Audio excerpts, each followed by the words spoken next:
në shoqëri individualiste.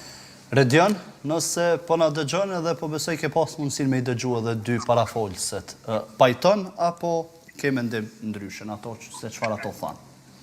Sigurisht nëse do t'i vëmë në një peshore, do të shikojmë për shembull miq tan apo brezi që është brenda 30-tave apo që ka kaluar pak numrin 30, janë ata që e kanë një familje të shëndetshme, e kanë dhe një profesion. Nëse do ta shikojmë edhe gjatë sezonit të dasmave, pra kemi të rinj që po krijojnë familje në një moshë pa shkuar 30 dhe është padyshim një evoluim kjo që është bërë, por sigurisht është pjesë edhe e traditës që nuk hiqet kollaj që krijimi i familjes është një kusht, le të themi, që edhe familja jote ty, nëse je djalë apo vajzë, do të shikoj që të përmbushesh dhe të krijosh atë çartin tënde dhe të krijosh familjen tënde për të vazhduar, le të themi, ciklin e jetës, po sigurisht që të rinjt sot nuk i friksojnë martesës dhe i shikojmë që janë më të fortë dhe le të themi janë dhe krah punës, nëse do të bëjmë një krahasim me brezin e shkuar që gratë fatkeqësisht kanë qenë në shtëpi dhe nuk janë lejuar, le të themi, nga bashkëshorti i tyre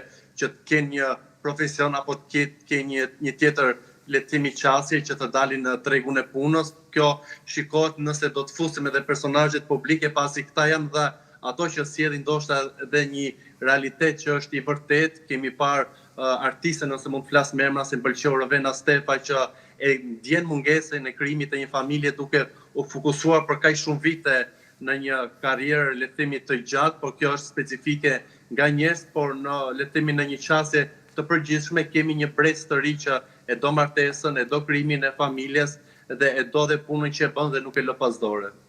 Dhe pikërisht për këtë që tha dhe Redionia, krijohen pendesa pastaj gjatë rrugës për personat që kanë zgjedhur vetëm karrierën apo për personat që kanë zgjedhur vetëm që të përkushtohen familjes. Pastaj si ndikon kjo në përmbushjen e tyre?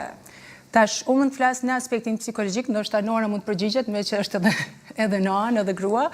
Unë jam akoma beqare që nuk di nëse është adekuat të mund të përgjigjem për momentin është duke munduar ti balancoj dhe ti bëj të dyat. Unë mund të them, në moshën që jam, po flasim mbi 30 vjeçe tani, edhe unë ndjej po ashtu njëjtë si Rovena Stefa këtë nevojën për të kriju familje.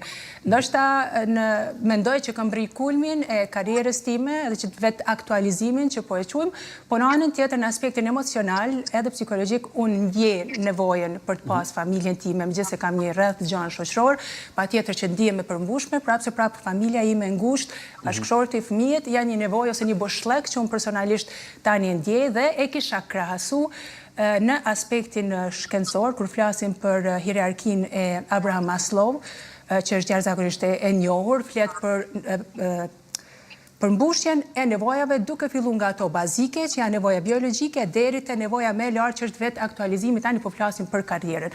Por Abraham Maslow e bën një balancë të veçantë duke thënë që nëse nuk jemi të përmbushur në aspektin shpirtëror, shoqëror, tani e përfshim edhe martesën, nuk do jemi të përmbushur as në aspektin e karrierës. Dhe nëse nuk jemi të përmbushur në aspektin e kompetencave tona, nuk do jemi bashkëshort të mirë ose shoqërues të mirë, partner të mirë në raport me gruan ose në përgjithësi me shoqërinë. Asnjë rast bën patjetrën po tani. Sipas kësaj teorie.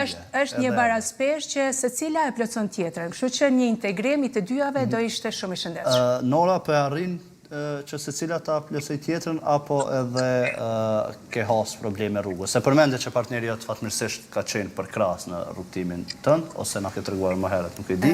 Ndërkaq që ka shumë karrieriste të cilat i është dash fatkeqësisht për hir të lidhjes të sakrifikojnë vendet e tyre të punës ose ëndrat të cilat i kanë pas. Ka shumë të tilla të cilat ndoshta kanë bërë sakrifica.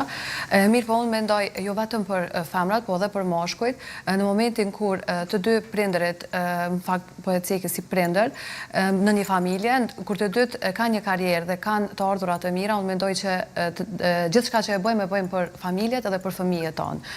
Dhe nuk mund të me i qu, për shembull, personat të cilët janë karrierista, nuk mund të me i qu egoista, sepse ka shumë të tillë të cilët e mendojnë një karrierist sikur egoist, sepse po mendon vetëm për veten. Po në fakt unë mendoj që ai mendon ndoshta më shumë për familjen se sa për veten. Në momentin kur ti ke arrit një status të mirë profesional, atëherë të gjitha dëshirat dhe kushtet kemi ja ofruar edhe bashkëshortit ose bashkëshortës, po ashtu edhe fëmijëve.